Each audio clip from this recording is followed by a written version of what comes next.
What's up everybody, Greg here from Lensprotogo and Lens Rentals, and in today's video we're going to be checking out the Phantom VEO 4K 990S, going over all of the ports, buttons, knobs, exterior things on this camera. If you guys want to learn more about it, we have some other videos covering the menus, as well as a bunch of sample footage and some things to know. Those videos, once they're done, are going to be linked to at the end of this video and in the description, so definitely check those out if you want to learn more about this camera. But without wasting any more time, let's jump right into this video covering the exterior of the Phantom VEO. So right at the front of the camera, we have a Canon EF mount, but you can also get it configured with a PL mount or positive lock, Nikon F mount, and C mount. With the Canon EF mount, you're also able to use electronically controlled lenses, not just cinema lenses where you're doing the aperture and focus and everything manually. And on the left side here, you have two buttons, a plus and a minus, and that's going to be able to change your aperture on those EF lenses that you can't do it manually. Going over to the front left side here, we have a couple different port options for viewfinders. We have a mini BNC or mini SDI out. We have a full-size HDMI out, as well as a 4-pin Hiroshi viewfinder power if you have your own viewfinder. Most of the time, I've just been using the SDI out and then powering the monitor through a V-mount battery using D-Tab. Swinging around to the back left, you'll see we have a bunch of SDI ports. On the bottom here, number one is our trigger port, and that's for using the pickle switch trigger instead of having to do it on camera.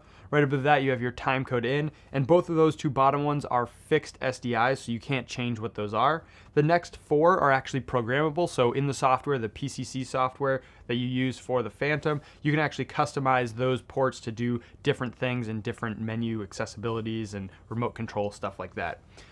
These ones, they default to strobe. You have an F-sync, ready, and then time code out. But again, you can change those to whatever you want. Going back a little more towards the back of the camera, we have our trigger port. So this is the trigger button on the camera if you don't want to use the trigger switch. Right below that, you have a CFast 2.0 card slot for using CFast 2.0 cards like this.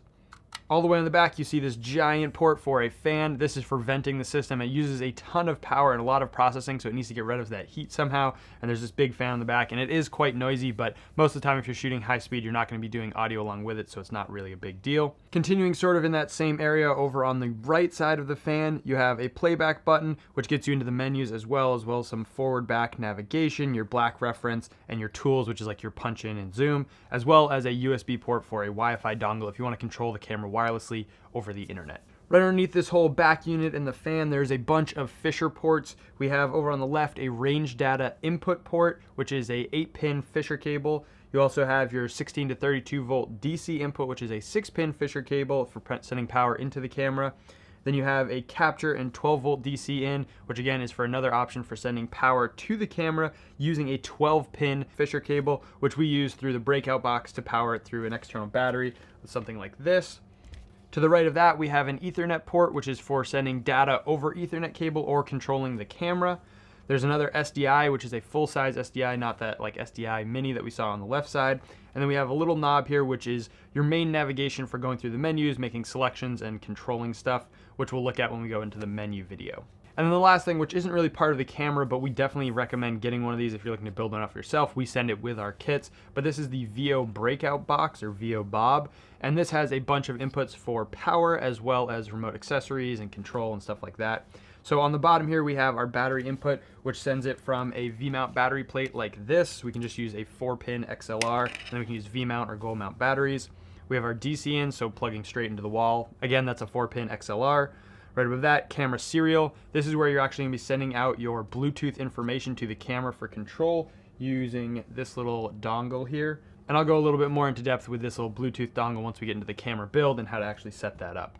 To the left of the accessory ports, we have a camera power, which is a 6-pin Hiroshi, and that's taking the power that we're sending in either battery in or DC in and sending it out of there into the 12-pin Hiroshi on the back of the camera.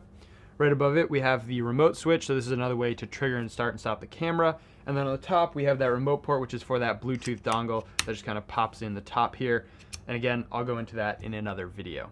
So that's basically the full exterior of the Phantom VEO 4K. If you guys have any questions about this, what any of these ports actually do, because there's a lot of information here, let me know in the comments below. And again, if you want to check out more sample footage or menu run-throughs, we have a bunch of videos coming out about this camera that will be linked to in the description below and at the end of this video. So I hope you guys enjoyed this and learned a little bit about this camera. And again, if you have any questions, make sure to leave those in the comments.